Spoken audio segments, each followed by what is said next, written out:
በዓለም የዩኒቨርሲቲዎች ውድድር ላይ ለመሳተፍ አንድ ተማሪ ሚኒማም ማሟላት ይጠበቅበታል። ለምሳሌ በ100 ሜትር ወንዶች ከ10.8 ሰከንድ በታች መሮጥ አለባቸው። ሴቶች 12 ሰከንድ መሮጥ መቻል አለባቸው። ከዚህ አንጻር ባለፉት ዩኒቨርሲቲዎች ውድድር ላይ ሪከርዱ በወንዶች 10.4 ነው። በሴቶች ደግሞ የሮጥነው በመላ የኢትዮጵያ ዩኒቨርሲቲዎች ውድድር ላይ 11.3 ሰከንድ ሮጠናል። ከዚህ አንጻር በአጭር ርቀት ከሰራን ከዓለም ውጭ እንዳልሆንን የሚያሳይ መረጃ ነው። በ400 ሜትር ሚኒማው ለወንዶች 49 ሰከንድ መሮጥ አለበት፣ 49 እና ከዛ በታች። እኛ የሮጥነው 48 መሮጥ ችለናል።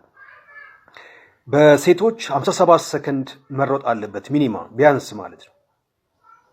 ባንስ ማለት ከ57 ሰከንድ በታች የሮጠች ልጅ በዓለም የዩኒቨርሲቲ ውድድር መሳተፍ አትችልም። ከዚህ አንጻር ሴቶቻችን 57 ሮጠናል ባለፈው ውድድር። ከዚህ አንጻር በ100 ሜትር ከሰራን ከዓለም ውጭ እንዳልሆንን የሚያሳይ መረጃ ነው። በረጅም ሩጫ ብቻ ሳይሆን በአጭር ሩጫ ላይም ዓለም በሚፈልገው መስፈርት መስራት ከቻልን መመልመል ከቻልን ዓለምን ሊወዳደር የሚችል አቅም ያላቸው ልጆች እንዳሉን ማሳያ ነው። በሾት ፑት ወይም ደግሞ ባሎሎ ውድድር ግን በተቃራኒው ነው።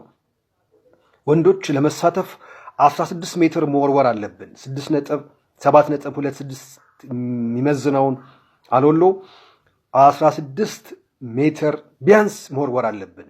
እኛ በሀገር ውስጥ ውድድር ወንዶቻችን ወርቅ ያገኘው 14.5 ሜትር ነው። ከዓለም ውጭ ነን። ሴቶቻችን 4 ኪሎ ግራም የሚመዝነውን አሎሎ 13 ሜትር ቢያንስ መወርወር አለባቸው። እኛ ወርቅ የሸለምናት በ12 ሜትር ነው። ስለዚህ በሾት ፑት ወይም ባሎሎ ከዓለም ውጭ ነን። በርዝመት ዝላይ ጠርዝ ላይ ነው ያለ ነው። 6.8 ወንዶቻችን መወርወር ቢያንስ ይጠበቅባቸዋል።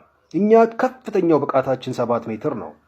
ሴቶቻችን 5.6 ሜትር መዝለል አለባቸው ርዝመት ዝላይ። እኛ ጎልድ የሸለምናት 5.7 ነው። ስለዚህ ሎንግ ጃምፕ ላይ እምብዛም አይደለንም። በ5000 ሜትር ግን ዓለም ወንዶቻችንን 15 ደቂቃ ከ20 ሰከንድ 5000 መጨረስ አለበት ብሎ ስታንዳርድ አጥቷል። ወንዶቻችን ወርቅ የሰጠናቸው በ13 ደቂቃ ነው። 5000 ላይ ከዓለም ሱፐር እንደሆንን ማሳያ ነው። ሴቶች 19:08 መጨረስ አለባቸው 5000ን። እኛ የጨረስነው በ14.35 ነው። በ5000 ዓለምን እንደምንመራ ማሳያ ነው። ስልጠና ሳይንስ ነው። መረጃ ላይ ተመስርተን እንመለምላለን። መረጃ ላይ ተመስርተን እናሰለጥናለን። መረጃ ላይ ተመስርተን እናወዳድራለን።